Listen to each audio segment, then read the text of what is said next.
want those lambs for my own because I don't love all of you. I wanted them because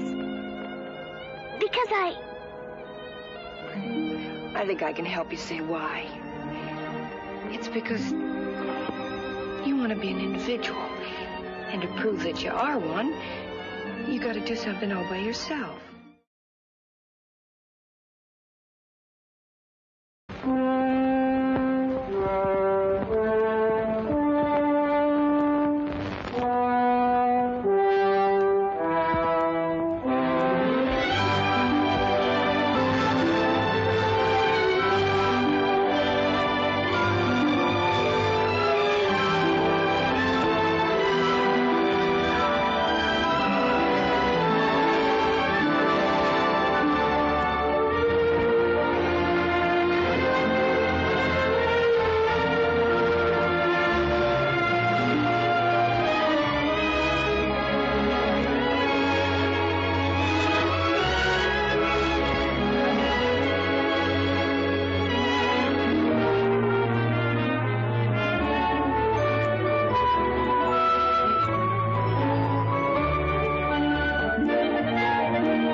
This country around here.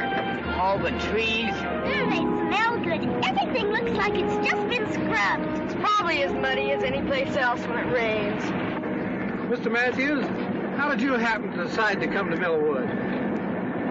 Well, Sid, I don't suppose you ever had to watch a good farm blow away right out from under your feet. No. Well, it ain't pleasant, watching all your work go for nothing. The children's mama was sort of in love with the place, and she wouldn't give up. But after we collected the money from the insurance she persisted in carrying, why, we just up and sold out. Must have been hard to leave old friends and neighbors. Oh, those folks weren't as neighborly as a man might expect. Say, you know that ad you had in the Farm Journal sounded to me just like something I've always wanted. Except that it'll take nearly all the money we Debbie. have to pick it. We're here to see if it's all you cracked it up to be. It's just the carburetor, the float's sticking. Carburetor. The float's done. Well, anyway, it isn't a tire.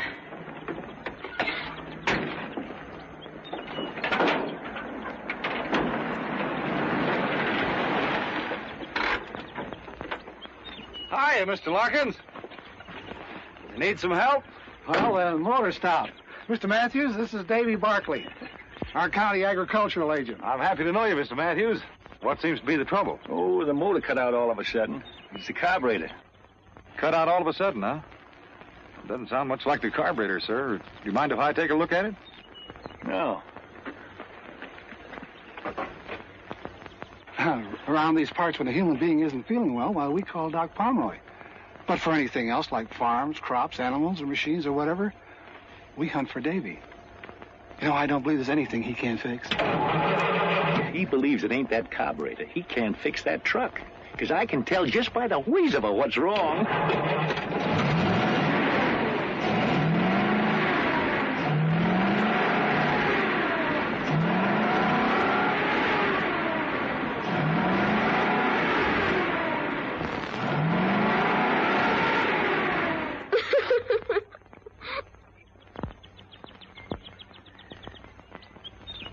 Well, Davy, what'd you find wrong? Nothing. Oh, you mean with the motor? Yeah. Yeah, well, the distributor wire jumped loose. I figured it was that or the carburetor. Well, I'd check it again if you're planning to go very far. Oh, not too far, I hope. I'm showing Mr. Matthews the Brady place. And if it suits him, we'll have some new neighbors. Say, that's fine. It's a good farm, Mr. Matthews. Yeah, that's what Mr. Larkin tells me. But I'll know better when I see it myself. Well, Davy, thanks for your help. Yeah, thanks. I'd like to come by and see you after you get settled, have a talk with you. Sure, Barkley. Anytime. That is, providing we buy. Well, we'll try to make you feel welcome. You do, sir. I'll catch that hood for you. Thanks.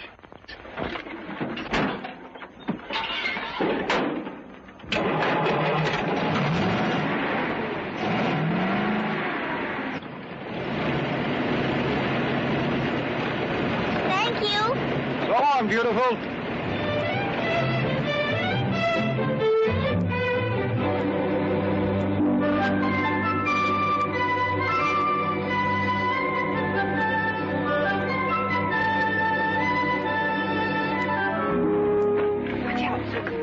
Don't you kids go nosing around.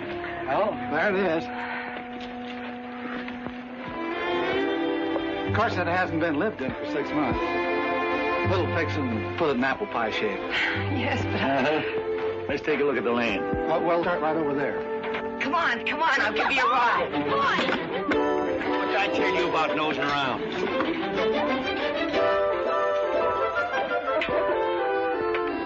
Well, there's your big field.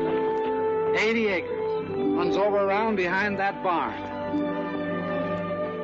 There's 10 acres of fine timber on top of that hill. And over and back, it's Catfish Creek. I caught some big ones there when I was a boy. What else you got to show me? Well, there's some nice grazing land I'd like to have you see. Then after that, we could take a look at the buildings and the inside of the house. Fine.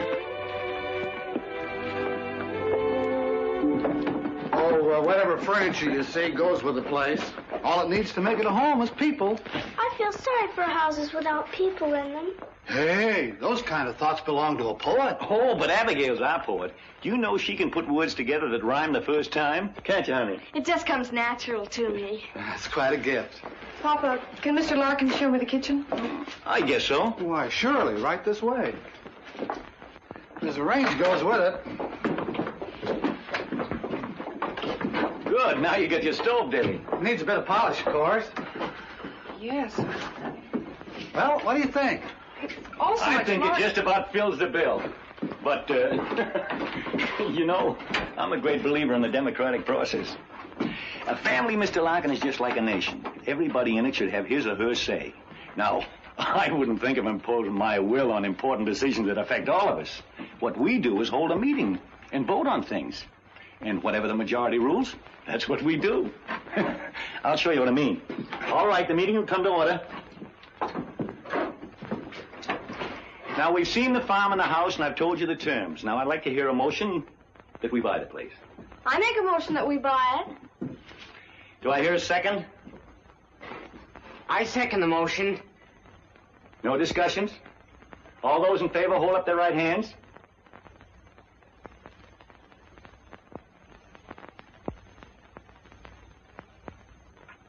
Good. Passed by unanimous decision. You get the papers, Mr. Larkin. The papers. Oh, yeah. Now, while Mr. Larkin and I are going over the details, you kids can start unloading that truck. It's Helen! Benediction and blessed! It's Helen! It's Benedicta!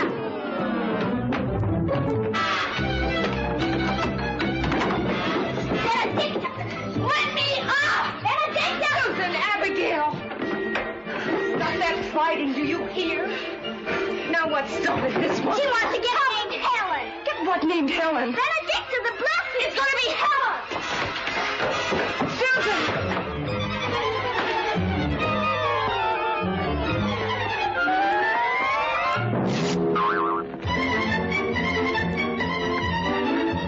Papa, you did buy her. You did bring Helen. Helen? Her name's Benedicta. And then what? Benedicta the Blessed. What are you kids talking about? Benedicta, our new cow. But, Papa, you as good as promised I could name her, and I've chosen Helen. It's a beautiful name. It stinks. It does not. It stinks. Yeah, cut that out, you kids. Neither one of them names will do because what I bought ain't a cow. You can name that if you want to. Take the pen, Penny. Be careful, son. He's kind of mean. Debbie, can't you keep these kids out from underfoot? I thought you were buying a cow. You'll get your cow, Debbie, a pair of them. Mr. Claiborne here's letting you have two at a bargain. Oh, about that tractor, Mr. Matthews. I'll let that go at a good price, too. Terms, if you like. Tractor? But we can't afford a tractor. We spent so much money already. Mr. Claiborne, I'll talk to you about that later. I'd like to think it over. Accommodate yourself, Mr. Matthews. Only a buy like that don't wait long for takers. Yeah, I know that, Mr. Claiborne.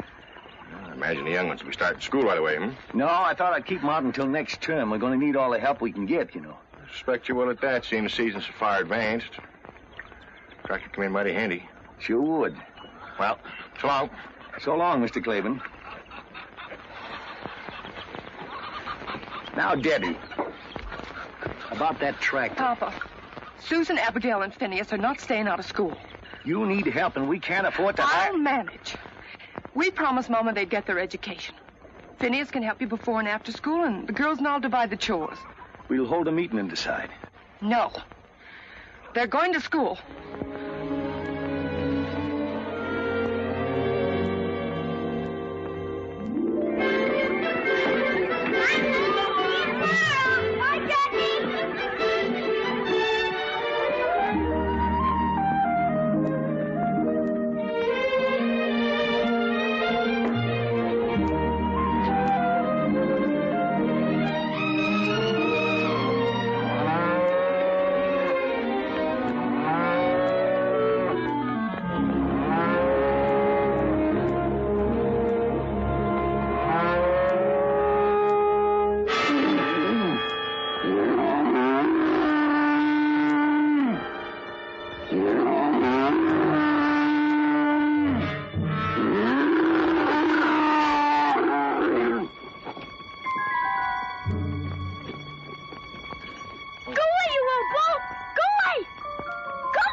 What you doing?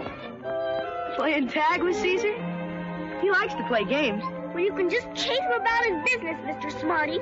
I promised I'd hurry home, and I'm late already, counting Miss Milligan keeping me. So chase him away right now. Well, if you're going to act so bossy about it, I'll leave you right where you are. Take care of her, Caesar. Oh, I was just teasing. He wouldn't hurt a fly. Look.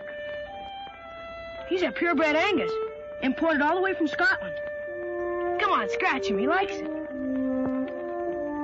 What's the matter? You scared?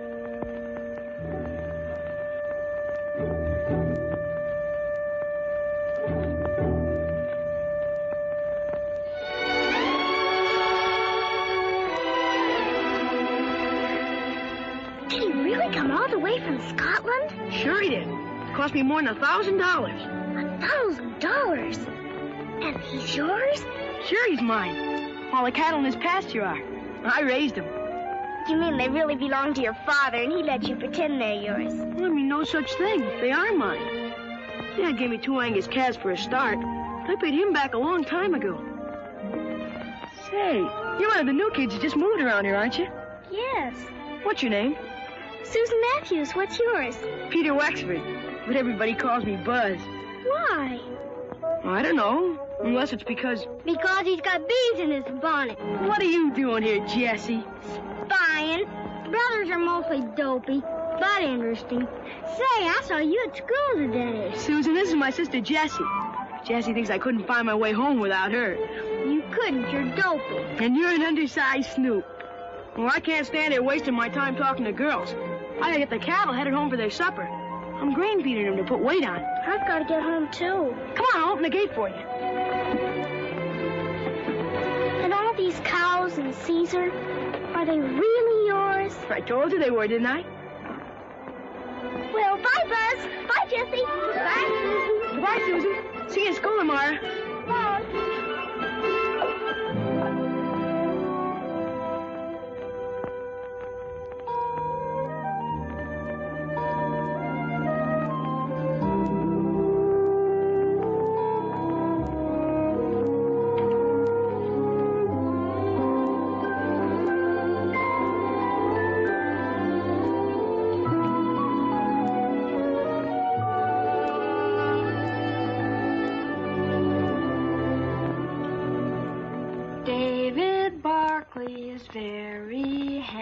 handsome.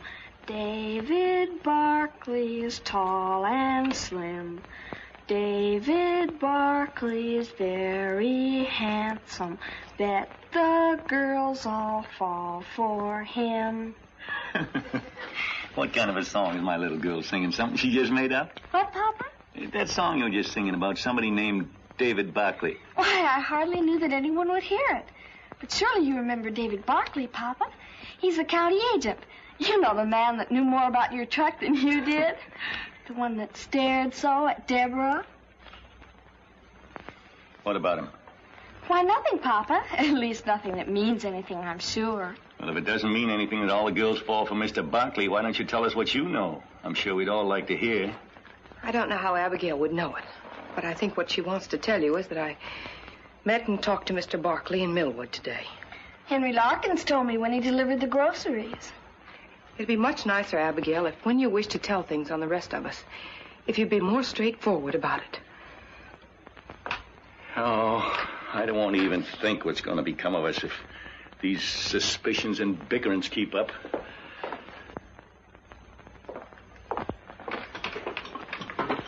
Maybe you'd like to tell us what you found so interesting to talk about with a so attractive Mr. Barkley. It was just about the farm. After all, he is the county agricultural agent, and I asked him what crops he thought we ought to raise. And I imagine he was very happy to offer his advice? He did suggest that we plant potatoes. Oh, didn't care for soybeans, huh? Oh, he said the summers here aren't hot enough. I don't suppose Mr. Barkley got his knowledge from working a farm. He studied in college. Well, after all, 40 years of actual farming is apt to give a man more know-how than he can... He is in touch with all the farmers in the county. And the state university supplies him with the latest information and ideas. I've got all the ideas we need. Now I've got something important to take up. Finney. Yes, Papa? Sit down here. We're going to have a meeting. Yes, Papa. Meeting will come to order. Now, before I get to what I have in mind, is there anybody got anything they want taken up? All right, Susan's got the floor. Speak up. Papa, I'd like to borrow enough money to buy 2 lambs. Like these. I want to raise them for my very own. When they're grown, I can sell the wool and pay you back.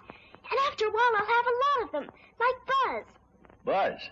Buzz Wexford. His papa gave him 2 calves, and now he's got a whole herd. And a prize bull named Caesar, worth more than $1,000. And they're all his very own. Only I want to raise lambs. Please, Papa, may I? I met Buzz. He's a swell guy. One fella told me that Buzz made over $800 last year just from his cattle. I think that's a good idea, Susan. There's something in this far more serious than the borrowing of money to buy 2 expensive lambs. And I'm surprised at you, Deborah, and you too, Phineas, that you didn't notice it before you spoke up. Well, Susan, we put your idea to a vote, but I've got to go against it because I think it's purely selfish. I don't suppose you understand that, for if you did, you wouldn't want to go on possessing things all by yourself and shutting the rest of us out. Or is it that you don't want to share because you don't love us like we love you?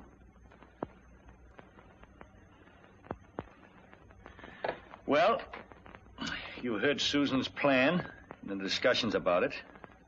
Now we'll put it to a vote. All those against. Shouldn't those in favor vote first? What difference does it make? Those against.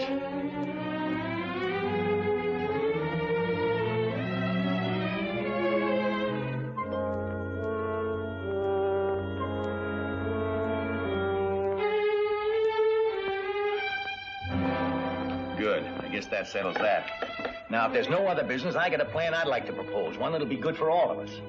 You know we need that tractor of Mr. Claiborne's in the worst way.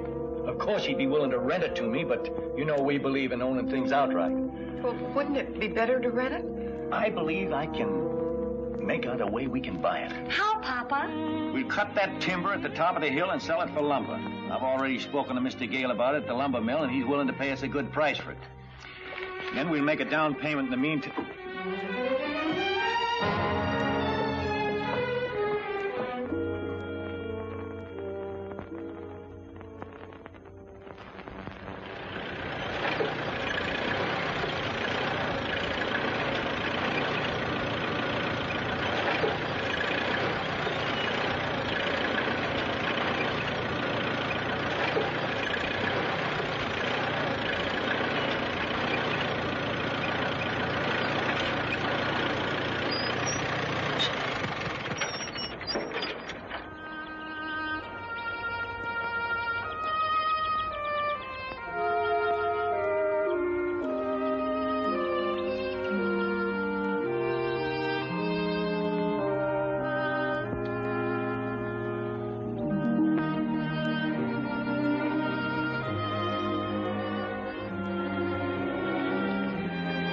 all right.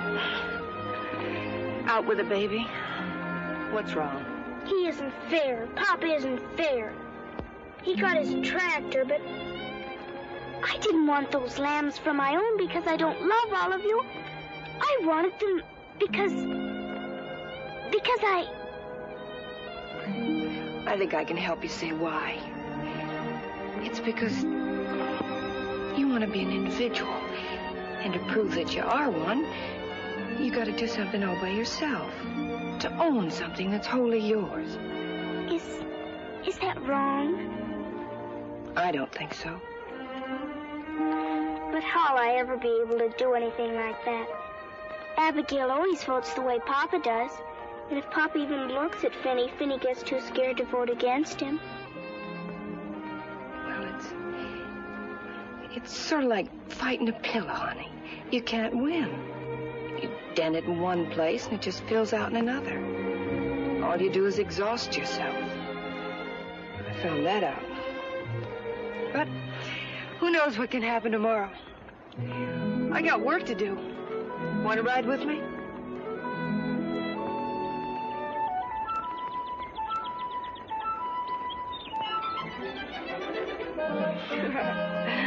That's better.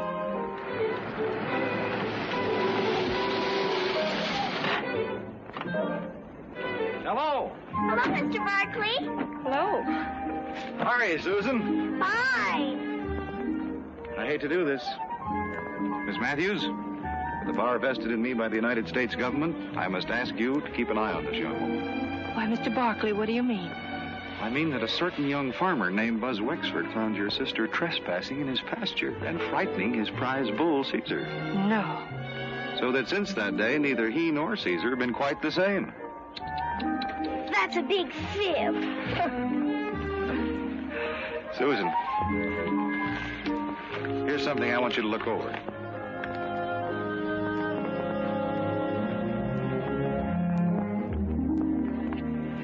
What have you decided about your crops, Miss Matthews? I told my father what you said, and he figured he'd rather work a crop with which he's more familiar. Oh. Well, I can understand how he feels. I see you've started your plowing. Yeah, I just hope I can keep the furrows straight. Would you mind a suggestion? No. The furrows would be more effective in holding water and preventing erosion if they were run across the field. The one bad place on your farm is that hill. There's a soil condition up there that should be protected by some drainage ditches. What kind of soil condition? An old fault runs across the top. The water seeping into it might tend to loosen the front of the hill. You mean that the whole face of that cliff could fall onto our farm? Well, it's really... Mr. Larkins never told us about that. I doubt if he knows it. It's an old fault. There's no active danger with the trees and their roots to hold the soil. But Papa's cutting down the trees. Mr. Barkley, would you mind telling my father about this? By all means, I certainly think you should know about it. He's up on the hill now.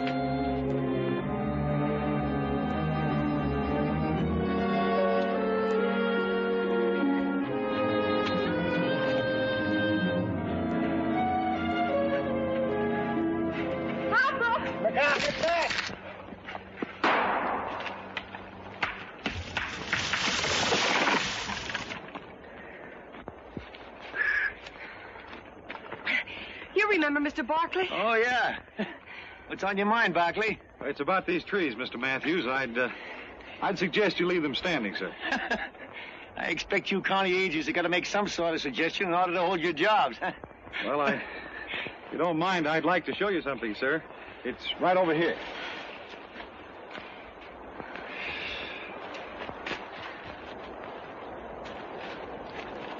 Look at this, Mr. Matthews. That ground has slipped down and away from the earth we're standing on.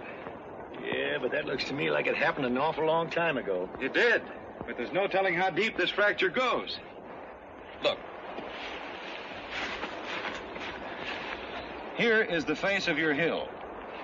This fault runs across here and has a natural drainage into a dry ravine down below that points directly at your farm. Without these trees, the whole top of this hill could erode away. But by keeping the trees in, putting in some drainage ditches along here to protect the fault, it'll save you money. It might even save your farm.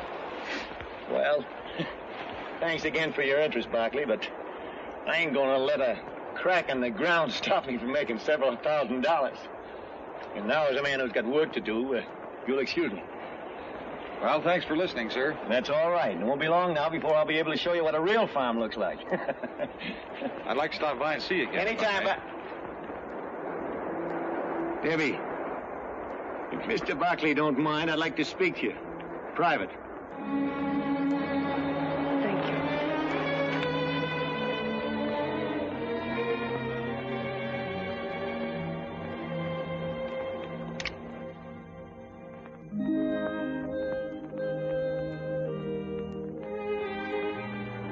Mr. Barkley! Mr. Barkley! Can I... May I walk to your car with you? Well, don't you think it might cause people to talk? There aren't any people. Oh, well, in that case, come along. Has Deborah a steady boyfriend? Deborah? What's so surprising about that? She's a very pretty girl. Deborah? Well, yes, don't you think so? No. You can take my word for it, she is. She is? Mm-hmm. She, ever go out with any of the fellas back where you came from? Only Charlie Gidget. Charlie Gidget? What did he look like? Oh, he was tall and kind of skinny. And his teeth stood out like this. He didn't have much hair. Sounds kind of unattractive. Did Deborah like him? I don't know. She laughed at everything he said. How many times did she go out with him? Just once.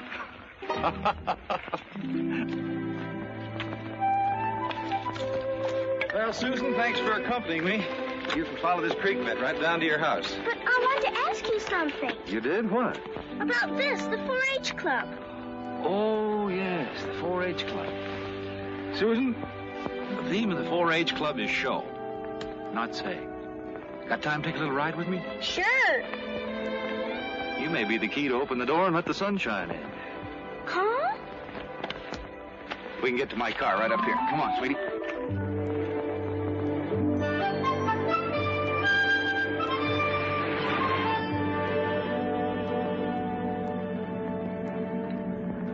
That's a funny name for a club. 4-H. Each one of the letters stands for something. The first H stands for head, the second for heart, the third hands, and the fourth health. And the 4-leaf clover is for good luck. I think 4-H club members make their own luck. Can people do that? Sure, if they use their heads, hearts, and hands. You see, Susan, the 4-H club was started for kids just like you, to help them learn better methods of farming and homemaking, so that when they grow up and have farms and homes of their own, they'd know how to run them successfully. As county agent, it's part of my job to help the club members with their projects. Huh? Each member has a project, a piece of work that he plans and carries through all by himself. Oh. It can be almost anything. Oh, raising rabbits, a garden, calf, chickens, fruit trees. Baby lambs? Sure. Or sewing, cooking, canning. There are all kinds of projects. Is Buzz Wexford a 4-H member? Buzz? Oh, he's the star of the Millwood Club. He's already made enough money from his Angus herd to put himself through college.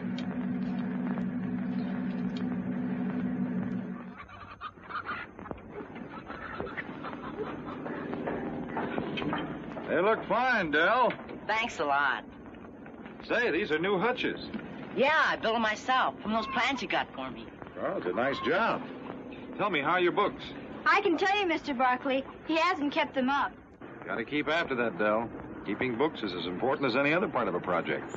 I'll do them tonight, for sure. Good. What do we have here? Canned pears. They're for you to sample. Oh, well, thank you. How's your canning project working out?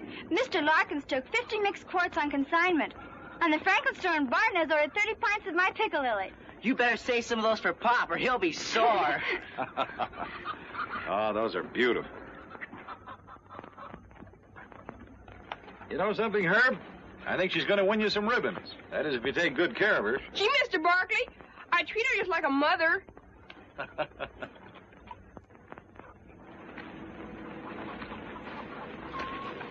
Did you get the lime I suggested, Roberta? Yes, and I used the proportions you gave me. Does my garden look good enough to win an award? Well, Later, I mean. it probably will if you work like the Dickens. Oh, I don't mind doing that. You see, this is mine. It's something I've done all by myself. The things you create for yourself always give it the most satisfaction. And you've got the makings of a fine garden. Mom and Dad are so glad you talked me into joining 4-H, Mr. Barkley. I wasn't very happy before. Well, 4-H is happy you joined. Susan, there's one more place I thought we might stop. Benny Tilton's project's raising sheep. He's got a couple of fine lambs I promised to look at. No! No, I don't want to see them. I want to go home. Please! Okay, sis. Home it is.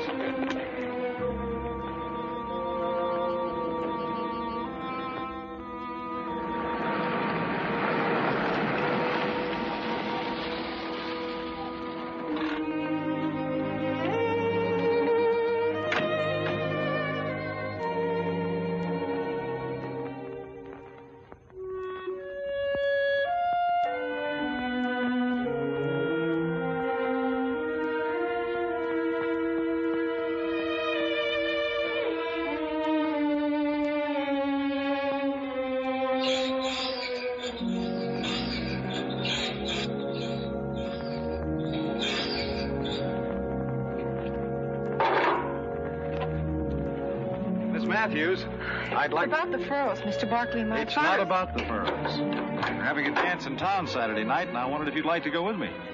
I'm afraid that'd be impossible. Why impossible? I don't like to toot my own horn, but most folks around here think of me as a pretty solid citizen. The remark wasn't meant to be personal. My invitation was... It's just that social activities don't interest me. Wait a minute. I'm not speaking now as county agent. This will be a purely personal observation. You're a coward. Your father, who's probably ruined several farms and is setting out to ruin this one, seems bent on ruining his family as well. Don't interrupt me.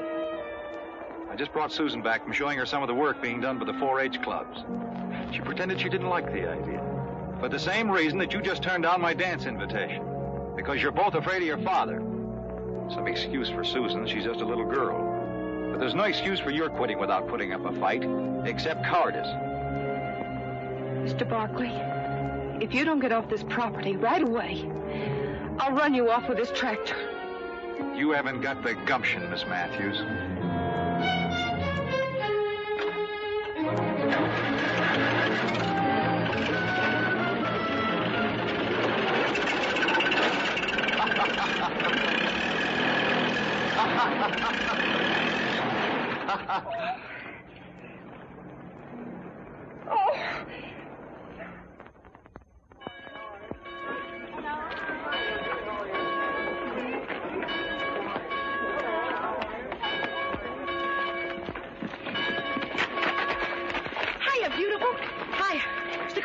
I got something I want to tell you. I can't talk now. I have to pump up the bellows on the organ.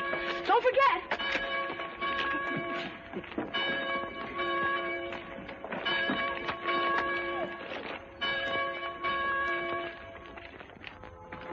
Well, the Matthews. Good morning, Mr. Larkin. Miss Matthews, Mr. Matthews. How are you? We thought we'd try you out and see what kind of a preach you got. Welcome to our church. It's a nice church, Mr. Larkin. Yeah. It looks friendly. We mean it to be. Our Reverend Benton is less given to preaching at us than talking to us. We like it that way. I'll show you to a seat.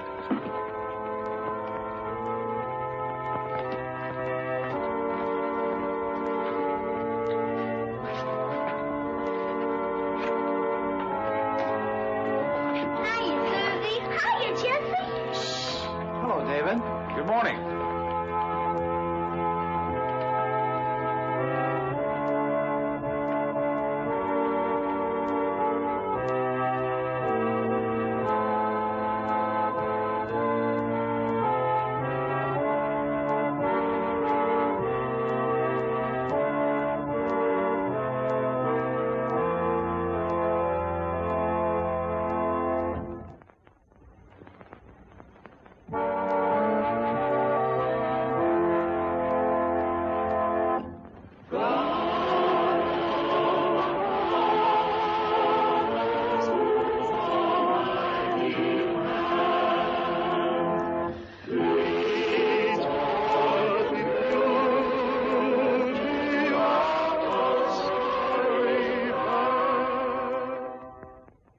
sermon today is inspired by the story of Moses and the promise that God made to him.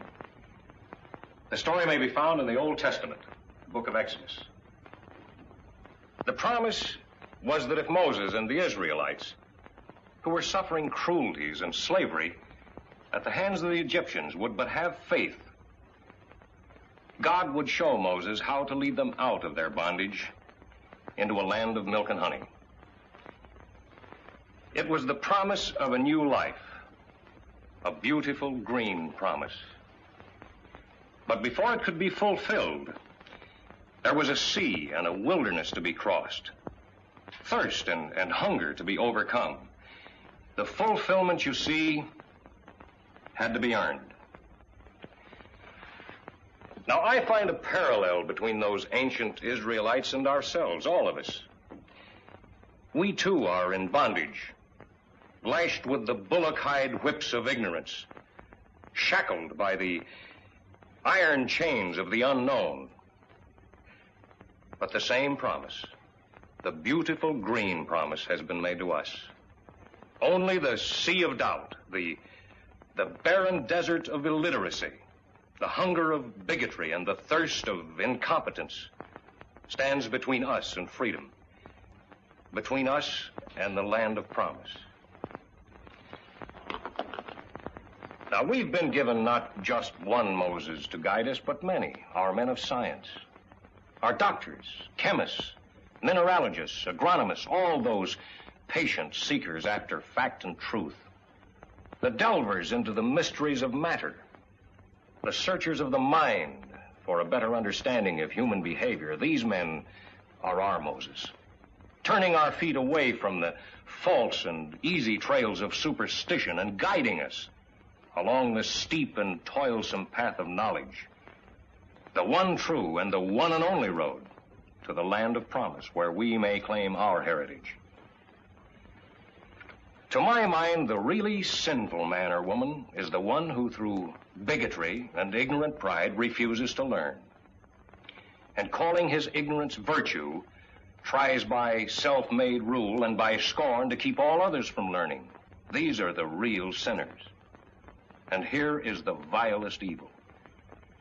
To feed their ego, to disguise their inadequacies, to hide their quaking fears, they sneer at the new, revile the experimenter, and deride the pioneer, and then hypocritically defend their actions behind the fog-bound fortress of intolerance.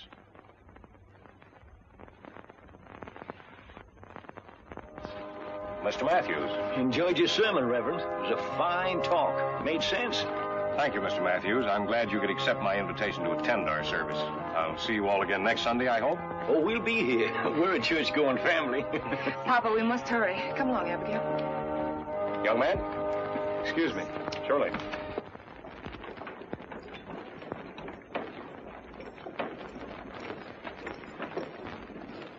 Hey, Susie! Susie Matthews! Hey, wait! Told you I wanted to see you after church. I forgot. That's the way it is with me. I just don't make any impression on girls. What I wanted to tell you is that my mom, she and Reverend Benton are the leaders of our 4-H club, would like to invite you and your sister and brother to our club's masquerade party. Of course, the party's about 5 weeks away, but I thought I'd better speak early before you met some better-looking guy. Is it a date? I know he's kind of homely, but please say yes, or he'll have to invite some awful-looking pill. Besides, Mother said I could serve some of my drop biscuits. Oh, no, not those. I dropped one once and like to broke my foot. He likes to exaggerate. If you let go of one of my biscuits, it'll just float in the air. How about it, Susie? Will you come? They'd be very happy to come to your party, Buzz. And thank your mother for the invitation. Good. There'll be a swell gang there, and I'll make it a personal project to see you have a good time, cutie. You ought to wear those things, Butterfingers.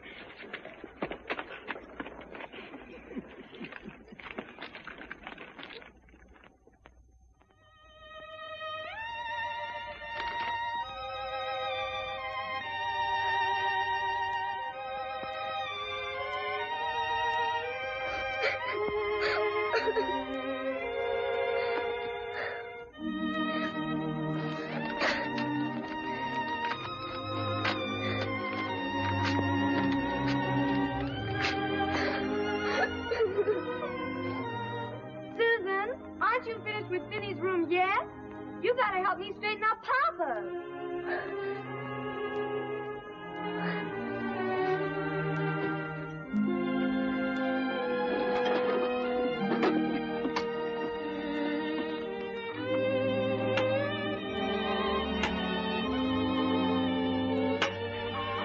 Hey, what you doing with my fishing tackle?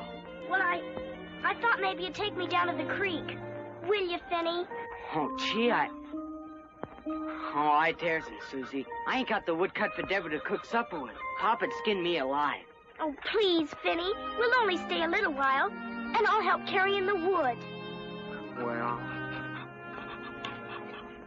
maybe there'll be some early ones hungry enough to bite. But we gotta start home in time for me to get the wood in. Boy, this looks good, Susie. We ought to get some big ones here. Come on. I can get up by myself.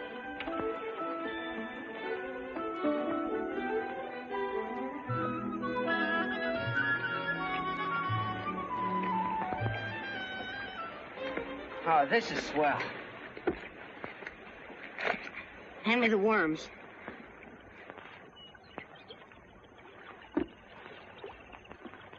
Here you are, Susie.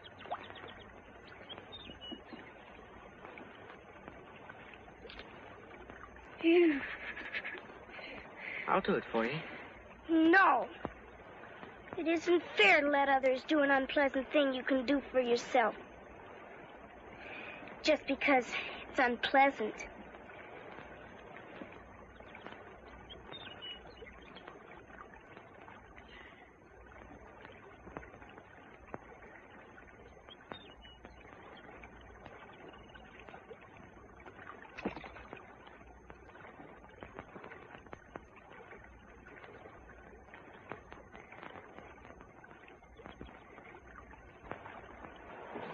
Hiya, Finney. Hiya, Susie. Oh, hiya, Buzz. You know, you're trespassing on my pool. You're trespassing on our property. Well, gee whiz. You got a fishing license? No. Well, if you won't say anything, I won't. You're fishing in the wrong spot. Right over there under that bank is the grandpappy of all catfish. There is? Come on, I'll show him to you. I like it where I am. She got the colic or something? Come on, show me the catfish.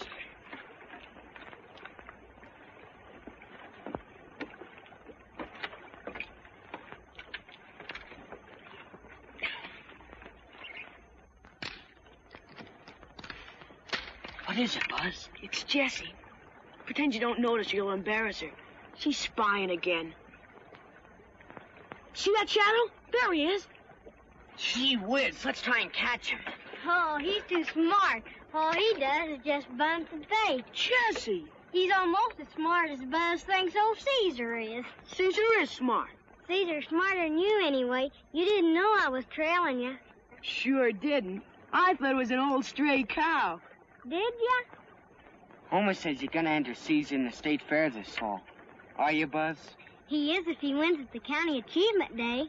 Achievement Day? What's that? That's when all the clubs in the county compete. Whoever project wins gets the show at the state fair. Caesar wins that, I'll get to take him to the national show in Chicago. Boy, wouldn't that be something? Yeah. Of course, it ain't all up to Caesar. I gotta learn how to show him. Gotta be able to produce all the records of how much it costs to raise him, what he ate and all that. Those judges want to know everything. I sure hope you make it, Buzz. I wish Papa would let... Finney, time for us to start home. Anyhow, no one could catch fish with all the jabbering that's going on.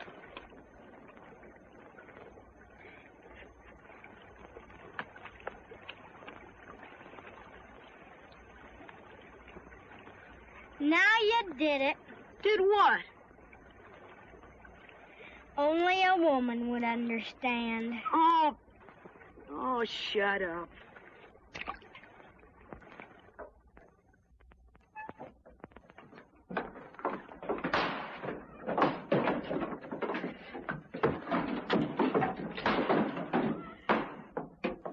Yes, it's full, and I had to fill it. You just wait, Phineas Matthews, until Papa hears about this. He'll probably give you a good whipping. But, Abby, it wasn't Finney's fault. I made him go. Explain that to Papa. You're gonna get it. Listen, Abby, If you won't tell Papa, I'll give you a new Indian bracelet I just made. Let me see it first. It's upstairs. Come on.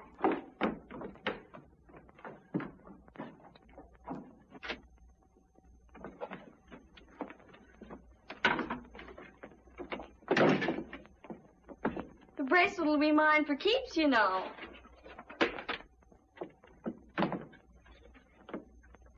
You give me that, you nasty little snoop.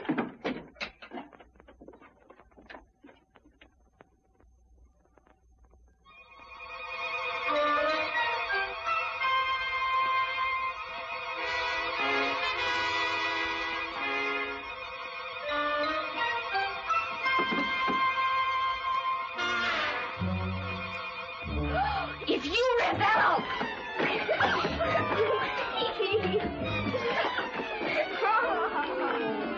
you'll give me that or you'll be sorry. I won't be the one who's sorry after Papa sees this misformed divide. You'll give me that. Give me that. What's all this screeching about? We were just playing. Weren't we, Abby?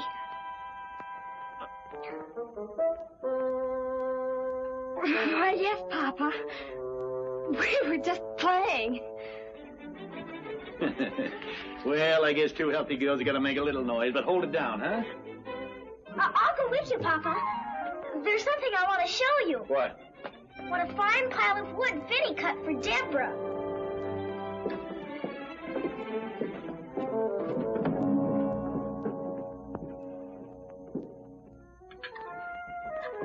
Excuse me.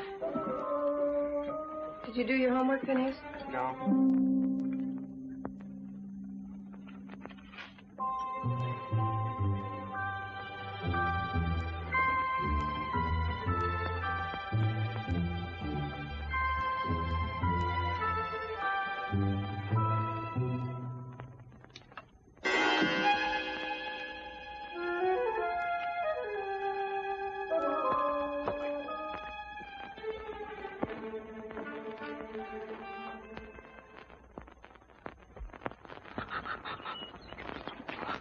I wonder whose car that is. It isn't Mr. Barkley's. Of course not. Papa'd run him off the place. Physic can. What does that mean? Physician. It means doctor. Someone's sick.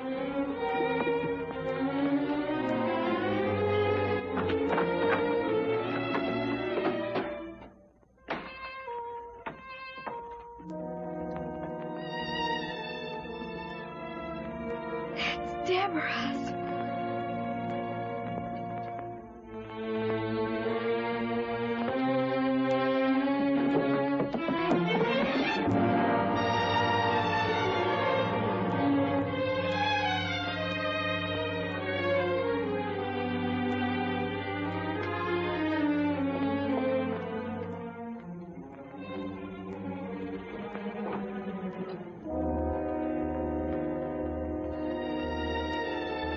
Tree fell on him.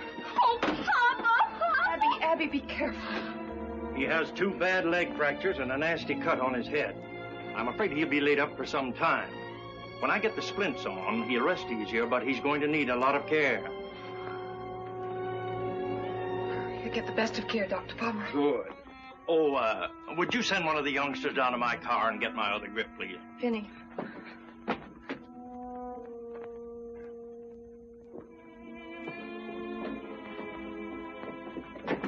How's Papa? He's resting better since Dr. Pomeroy gave him those pills. Oh, what are we gonna do? I don't We're think going to behave ourselves for one thing. But with Papa hurt and not able to work, we'll lose the farm and this house, and we'll all be put in institution. Oh, Abigail, will you please stop that sniveling? I got no intention of letting us lose this farm. I'm going to plant and harvest crops if it kills me. And you kids as well. I don't see how you expect us to do everything. Plowing and planting and feeding the stock and cutting down trees. And we're not going to cut down the trees. But Papa wants us to, and I'm afraid some of Papa's plans will have to be changed. You mean that almost the very minute that poor Papa is stricken helpless and maybe lying on his deathbed, that that you're plotting to change everything he planned and ruin us? Abigail, now listen to me. No, I'm going to tell. I'm going to tell Papa everything. I'm glad I never took the notion to write for Dr. Lumlock's secret lotion. I'd hate to have any friends of mine asking about my form divine. What on earth has come over you, Susan? Nothing at all. Except I'm pretty sure Abigail didn't mean it when she said she'd tell Papa everything. Did you, Abby? No, of course not. I was just making a joke. I wouldn't think of telling Papa anything you didn't want him to know, Deborah. Honest. Get me some hot water, Phineas.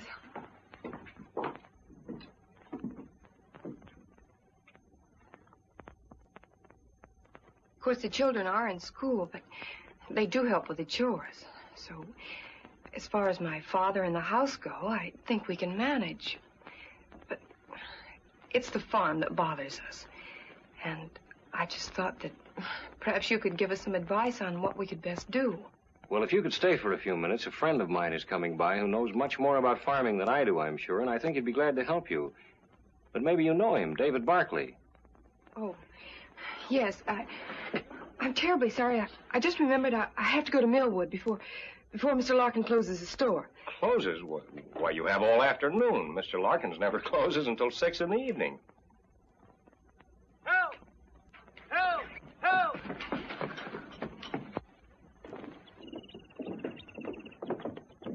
Help! The truck's brakes must have slipped. I can't let go long enough to set them.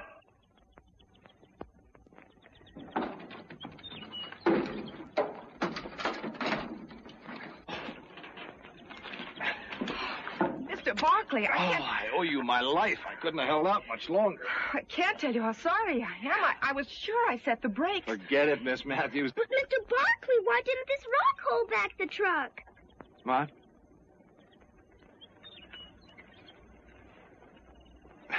A thing like that could ruin a tire.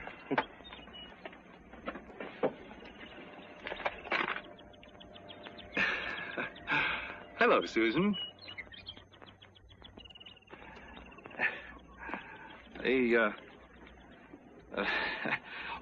Reverend, my sister-in-law and her mother wanted me to say goodbye to you. Tell you how much they enjoyed your sermon last Sunday. Oh, thank you. Have they gone home? Left yesterday. Brother Edward said if she didn't want him to starve to death, she better get herself home. Think it could be jealousy? Oh, quite possibly. Your sister-in-law is a very attractive young lady. Huh? Oh, we Barclays have an eye for pretty women. Well, there's certainly nothing wrong in that. Oh, David. Miss Matthews came by to ask my advice on how best to manage the farm now that her father's laid up, and I told her I thought you were the one really most qualified to help her, and it just occurred to me. I think it would be a good idea if you'd go out to the farm right now, and then you could talk things over right on the spot. An excellent idea, Reverend. Excellent. Would you lead the way, Miss Matthews?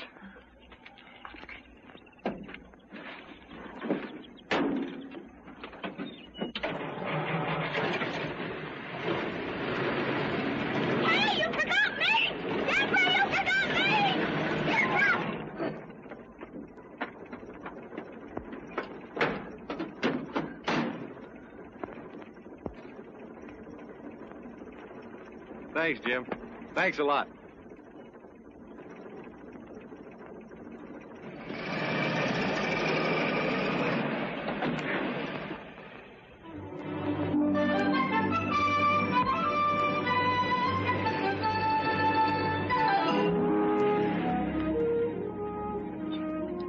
Deborah? Yes? Debbie, could I join the 4-H club and have a project raising lambs? Oh, I know I was outvoted, but it wasn't really fair. Oh, please say yes, Debbie, please. Please. Well, we might just as well get hung for a lamb as a sheep. Only if your lambs cost too much, you'll have to choose some less expensive project. Oh, I don't know how much purebreds cost, but the minute we stop, I'll ask Mr. Barkley. He'll know. He's so pretty.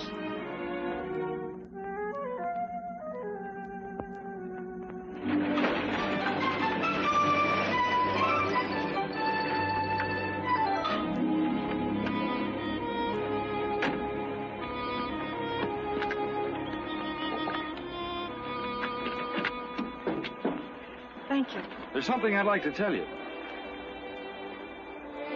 Yes? Maybe we'd better talk about the farm first.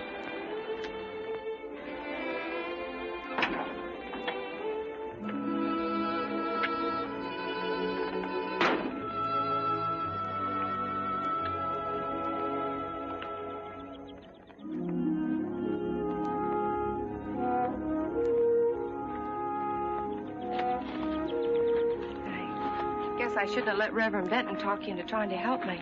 Oh, but he didn't. What I mean is that standing here, I realized how crazy it was my going to him in the first place. Thinking I could handle things all by myself. It would mean a fight. I'm not the coward you think me, Mr. Barkley. It's just that, well, fighting when you haven't got a chance to win is, well, it's foolish. History's been made with that kind of fool. I'm willing to work, but I don't see how I could ever manage. All this land and the children. Oh, it'd be tough, all right. If you had the courage to try, I could help. There are methods and shortcuts that I could show you that would cut the job down to manageable size. That is, if you're not afraid to tackle it. I'm not afraid. It's just that... How could I start? Can you take orders? I think so. Good. The first one is that you call me David. Mr. Barkley, Well, now, if you can't follow a simple order like that, there's no sense going on. Frankly, David, I'm scared. The best way to overcome that is to get busy. Come on, Deborah.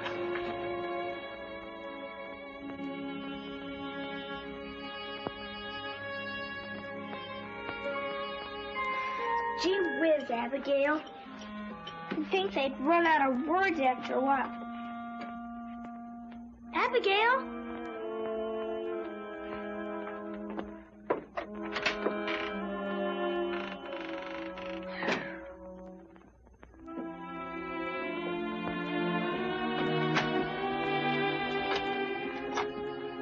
Thank you, Abigail.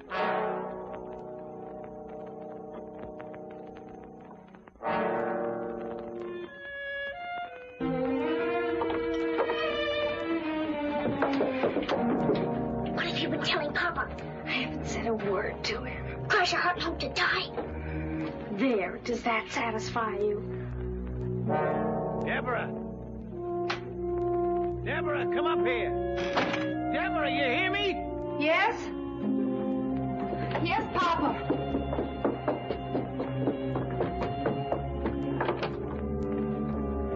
What was it you wanted? Now you listen to me, Deborah. Don't you think for 1 minute that I don't know what's going on behind my back. Because I do. But if Abigail hadn't come up and raised that window to give me some fresh air, I would never have known about this treason. I heard every word you and that book-taught farmer said. You probably prayed that I'd be struck down so as I could try out your crazy schemes. You're a Jezebel, that's what you are, a Jezebel. Oh, you don't care if his insane ideas ruin us and drive your helpless sisters and brother out into the world homeless and... Papa, be quiet. You slept through the sermon when Reverend Benton was describing the sinner who didn't want to learn and who tried to keep everyone else from learning. He might just as well have been describing you. David called me a coward for not standing up to you, and I got angry. Now I realize he was telling the truth. I've made up my mind not to be afraid any longer. Since you can't run this farm, I must.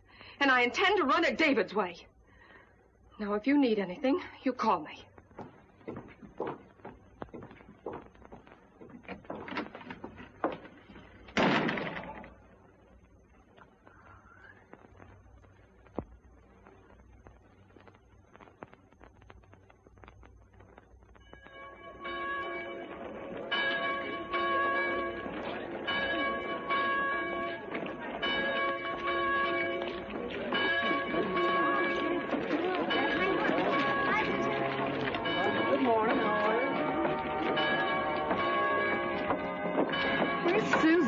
I don't know, and furthermore, I don't care.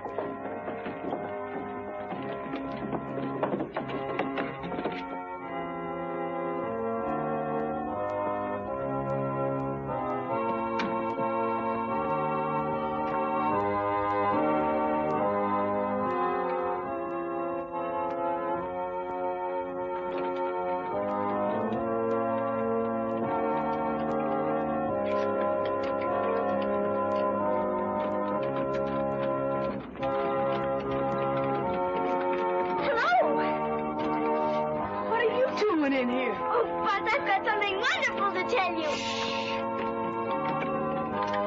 You'll have to wait till this finishes.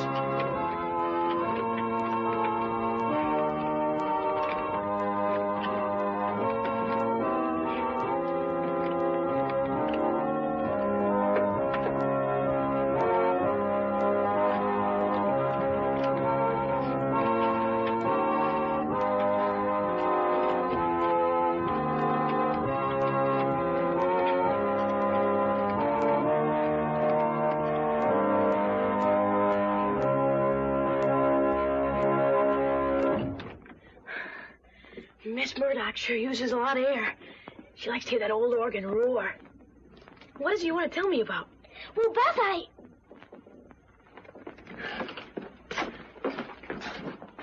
I can join the 4-H. Swell. You'll like it. What are you going to choose for your project? Cooking? No, sheep. Sheep? Deborah said I could buy 2 purebred lambs to raise. That is, if they don't cost too much. Do they, Buzz? Well, they're kind of expensive, Susie. How expensive? Well, real good lambs cost about $30 or $40 apiece. Is that too much? Hey, listen. Maybe you could borrow the money from Mr. Grinstead. Who's he? He owns the bank down at Millwood. Sometimes, if he thinks it's a good risk, he lends money to 4-H club members so they can start new projects. Buzz, do you think he'd lend some to me? Well, I can't say for sure. But once you're a 4-H, you can talk to David Barkley and get him to help. We'll give those members who have the longest distance to travel time to arrive before the meeting begins. Mr. and Mrs. Ralston wish me, on their behalf, to thank all the members of the church for their messages of condolence at the passing of Mrs. Ralston's... It's time for the first hymn. Please, Buzz, could I? Prayer meeting next Wednesday evening will be held as usual at 8 o'clock. All right. You better hurry up and start your pumping, though. They're about ready to start. And keep that bobber up there, no matter what. I believe you will find Reverend Stilling to talk to you. We'll be happy to hear that church supper has last month.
The fire burned all the cover off the north side of Strawberry Hill, leaving it bare and subject to erosion by rain. Excited? The Committee on Soil Erosion had planned to replant it with oats or barley, but we'd appreciate the county agent's advice. Thank you, Joe. I've had some information from the state director at the university about a new cover grass. The department would like to make some field experiments, so if the committee agrees, I'll send enough seed to replant the hill. The grass is a rapid grower and has a deep root system. Miss Susan Matthews.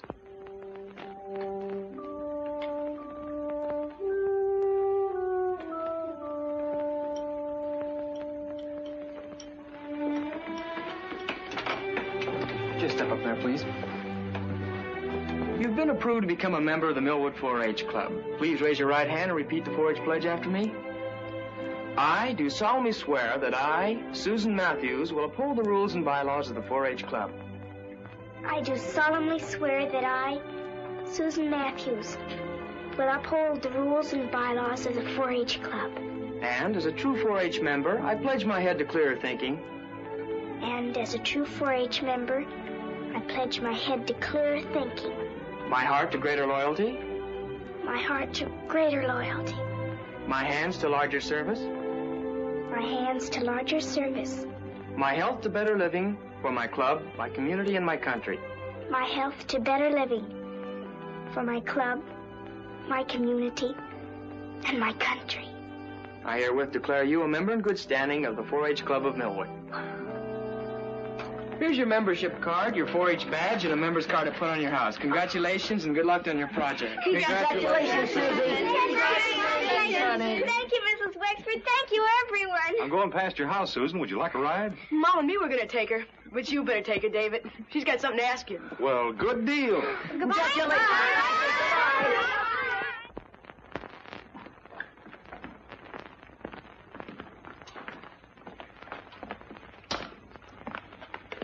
Good morning, Mr. Grinstead. This is Miss Susan Matthews, the 4-H Club member I spoke to you about. Susan, that's Mr. Grinstead. I'm pleased to meet you, Mr. Grinstead. Come in.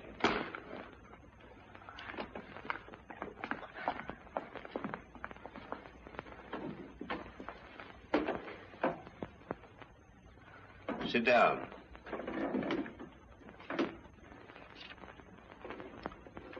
You belong to the 4-H. You want to make a project out of raising 2 purebred, Caracal lambs.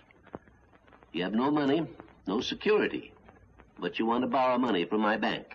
That right? Yes, Mr. Grinstead. How do I know you know anything about raising Caracal lambs? They are a very hardy breed of sheep imported to the United States from Bocahara. Many experiments prove they thrive in this country. Their wool and hides are very valuable and have a ready market. The wool from the grown sheep measures from 8 to 12 inches and weighs from 7 to 9 pounds and is used for rugs, carpets, blankets, and sometimes to make hats. The meat is not considered as good as that of other breeds, but is wholesome, and the milk from the ewes is made into fine cheese. The ewes grow to a weight of 125 to 175 pounds. The rams from 150 to 200 pounds. My brother Phineas has promised to help me build a shed and feeding troughs. I'll raise 2 beautiful lambs, Mr. Grinstead.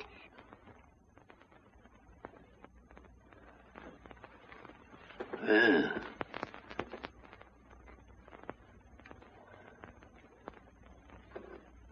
you know what interest is?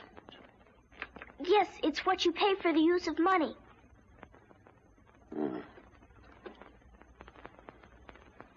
My bank charges 6%. Are you prepared to sign an agreement to pay that for any money you borrow? Yes, Mr. Grinstead.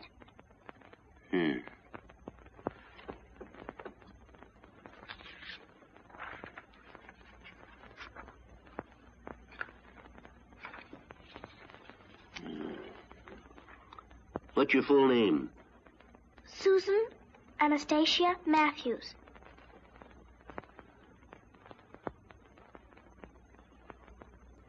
Your address?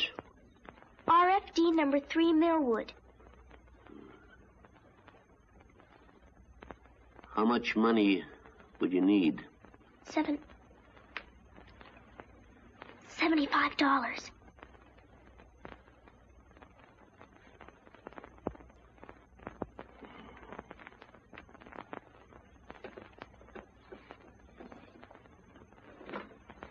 Sign here. Oh, Mr. Grinstead.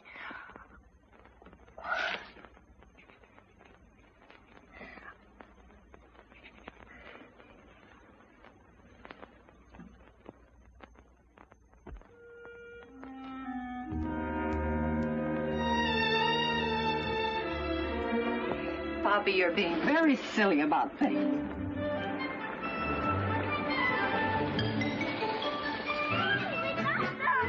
Where are they? Deborah! Deborah, come on! Deborah! Deborah, where are you?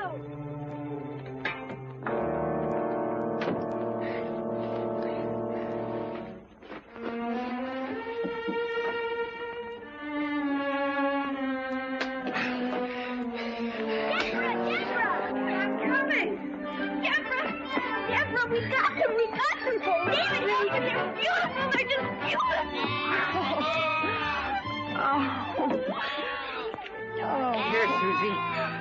And I've got their formula because they have no mother.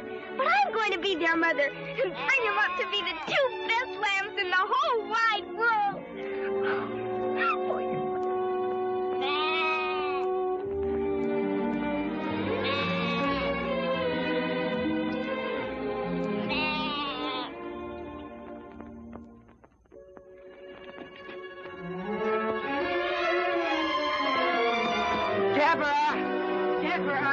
Deborah!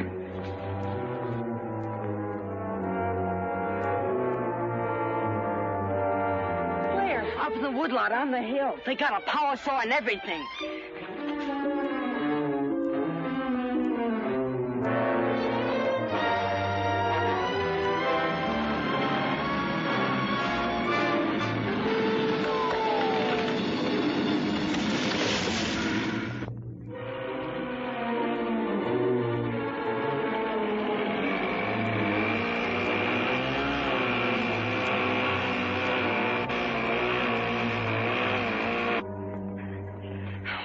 Doing here? We're not trimming our nails, miss. Well, who gave you permission to cut down these trees? I bought them from old man Matthews. My father sold them to you? Well, if the old boy's your father, he did. You can't have them. Now, look, Bess. These men and this equipment's cost me plenty every hour. Now, if your old man wants to change his mind, he's going to have to pay for that. Plus, the profit I have a right to expect. You bring me a check to cover it, I'll call off the men. And otherwise, no.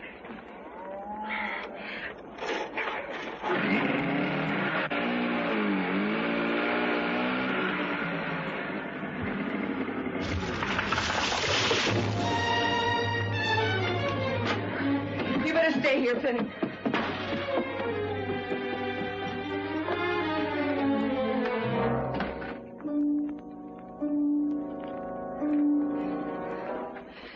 That man in the woodlot. What about him? You sold him our trees. I did. We need the money.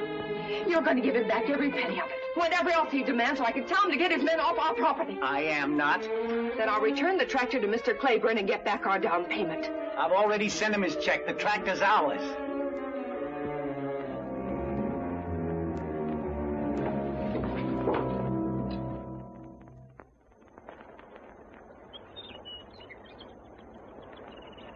If they just hadn't taken out all the stumps. Papa wanted him to. He planned to put in a vineyard.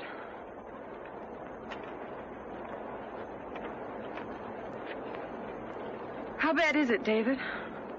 Well, any rain will drain down into the fault. Well, what about digging those ditches you spoke of? That's a big deal. But there are a lot of roots that'll hold for a while. Don't look so serious. I'll work out a plan when I get back from Fulton. You're going away? Only for a week. Think you can bear it? I guess so. If I must. Meanwhile, I'll show you something that Phineas can get started.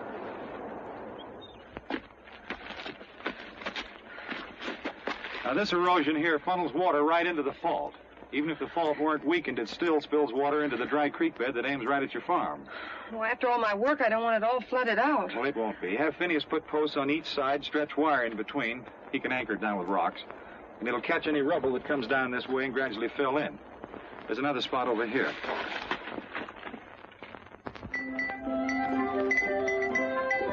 Now, Maurice, hold still and mind me. I'm your mother, you know. How do you expect to win a prize this fall if you don't learn to behave? Who is it? I'm out here! You're always out with those lambs. Come on in and get your costume fitted, or you won't be ready for Buzz's party tonight. I'm coming. Do you think you can behave yourself while I'm gone?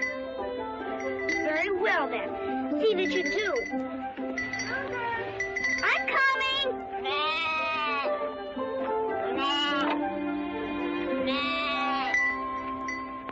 Here's your hood, Susie. Thanks. I wired those ears up good. They're beautiful. Let's try this, Phineas. Ow. Well, stand still. Gee, you look swell. Deborah made it. I'm Daniel Boone. No. Hey, you going with us? I'm going out, but not with you. Where? To a dance. To a dance? Well, don't act so surprised. That's not very flattering. I'll bet I can guess. David Barkley's back. Oh, you're much too smart. He's coming back late this evening.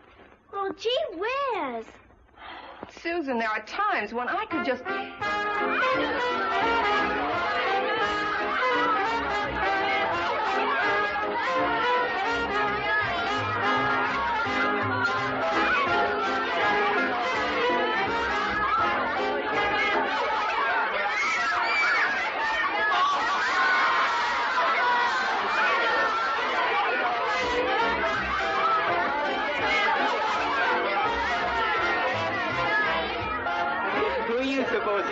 Mom says she's a femme fatale. I am not. I'm on to Harry, the famous international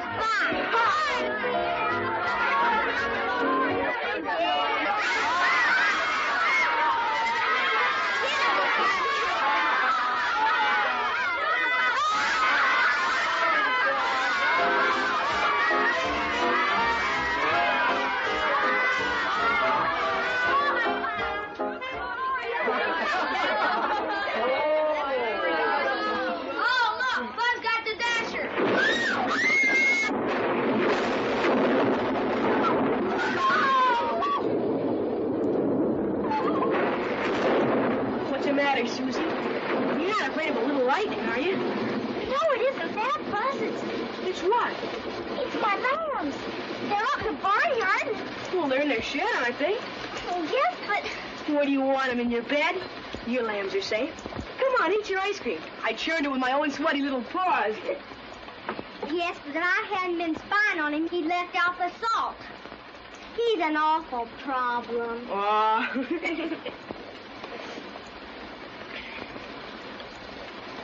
You want to trade?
Just a moment.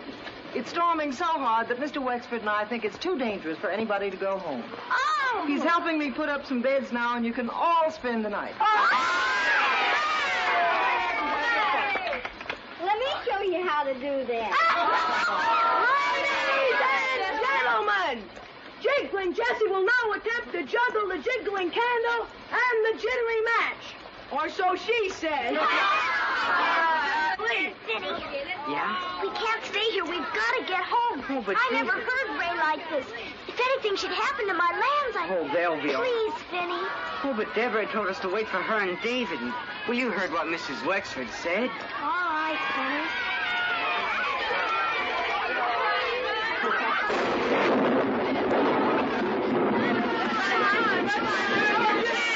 Oh, you're going to miss it.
she... All right, just worn out. Where's Deborah?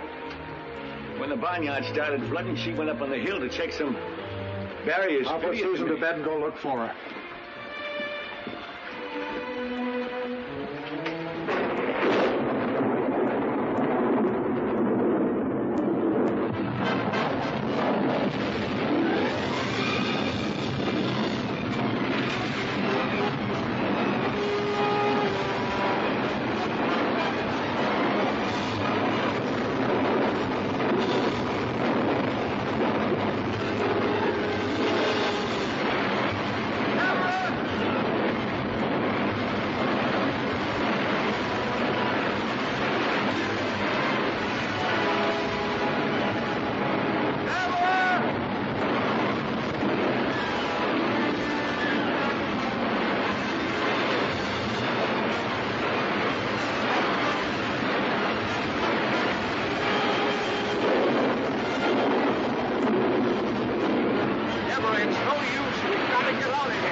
I'll get you some breakfast, Susan.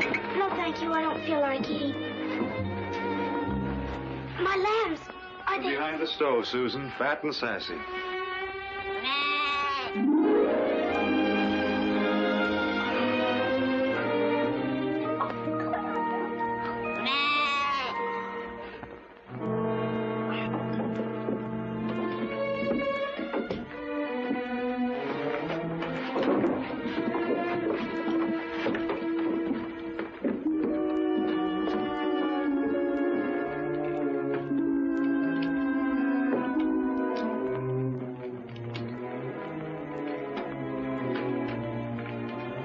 Call a meeting to order. I'll wait outside. You're mixed up in our affairs enough to stay and hear what I've got to say. Sit down, all of you.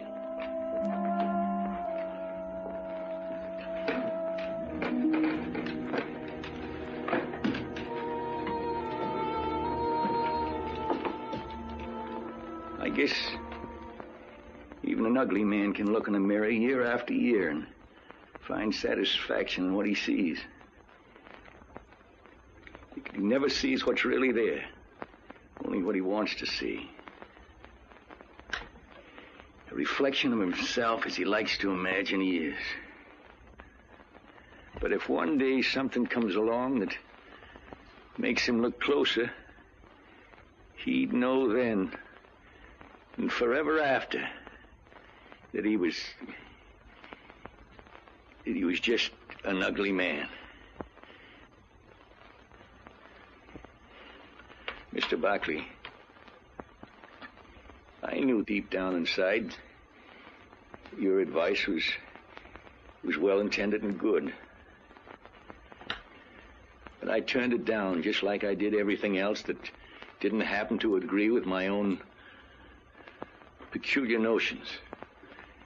Also, I was afraid that you and Debbie,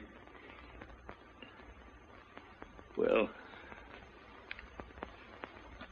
I was afraid of losing her and all the work she could do for me. I preached the idea of us all working and owning together because I was afraid to compete with others and show up my own lack of ability.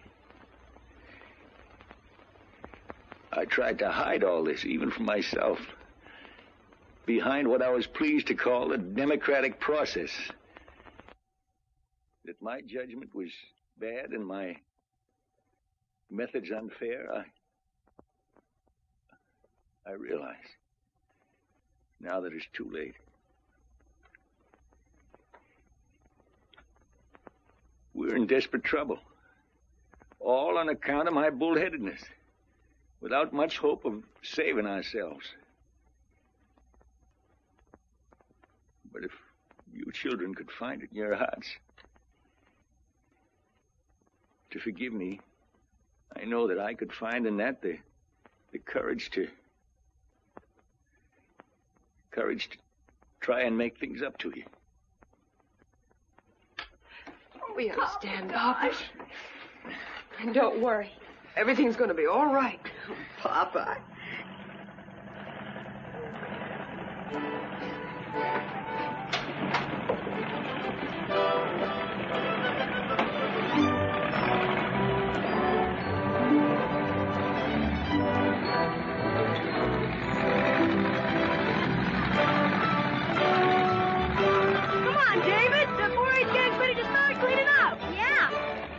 Doing here? Men gotta eat. I made biscuits. We're ruined. You gotta show us where to start. Okay, Buzz, we'll start in the field behind the barn. Coming with me? Yes, David. You guys coming too? Sure. Well, come on, we gotta help. Get down, dead ratchet!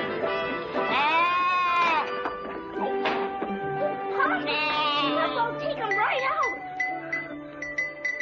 No. You know, Susie, I'm beginning to like him. Oh,